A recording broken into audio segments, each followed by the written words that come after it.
आखिर कब तोड़ेंगे मौन व्रत हमारे धर्मगुरु, चाहे तो हो सकते हैं अपराध खत्म।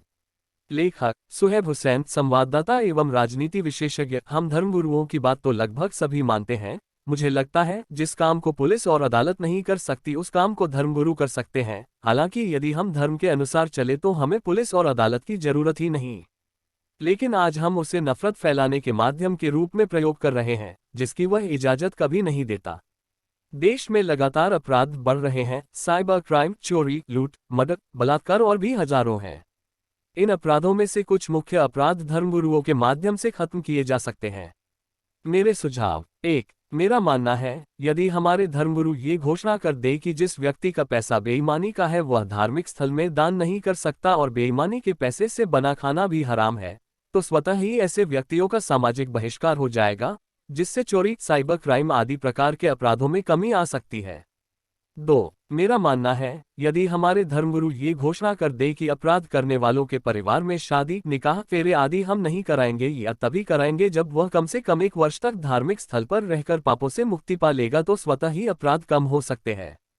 3। मेरा मानना है, यदि धर्मगुरु ये घोषणा कर दे कि जिस शादी में दहेज दिया जा रहा है वह उस शादी में फेरे, निकाह नहीं कराएंगे, तो दहेज जैसी बीमारी भी कम हो सकती है। हम सब कुछ जानते हुए भी अनजान बन रहे हैं। हम सबको पता है हराम क्या है और हलाल क्या है, लेकिन फिर भी दांतों तले जबान दिए बैठे हैं। मेरे प्रश्न हमारे धर्मगुरुओं से।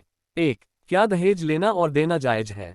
यदि नाजायज तो जिस जोड़े की शादी दहेज से हुई है और वह जोड़ा धार्मिक स्थल पर जाता है, तो क्या धार्मिक स्थल अपवित्र नहीं होता? 2। बेईमानी से कमाया गया पैसा यदि धार्मिक स्थल निर्माण या धार्मिक कार्यों में काम में लिया जाए तो क्या वह स्थल या कार्य पवित्र होगा? 3। यदि बेईमानी के पैसे से हमें कोई भोजन, उपहार आदि दे तो क्या वह जायज होगा?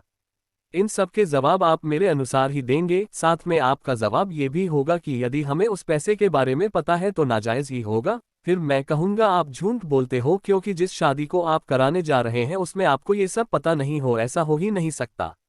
और बेईमानी के पैसे के लिए आप बोलेंगे कि दान पेटी में डालने वाले का क्या पता पैसा कैसा है, तो मैं कहता हूं जब तक आपने उसे नाजायज करार नहीं दिया है तब तक वह हराम ही होगा। हाँ, आपके द्वारा उसे नाजायज घोषित करने के बाद यदि वह आप तक पहुंचता है तो इसमें किसी की कोई गलती नहीं।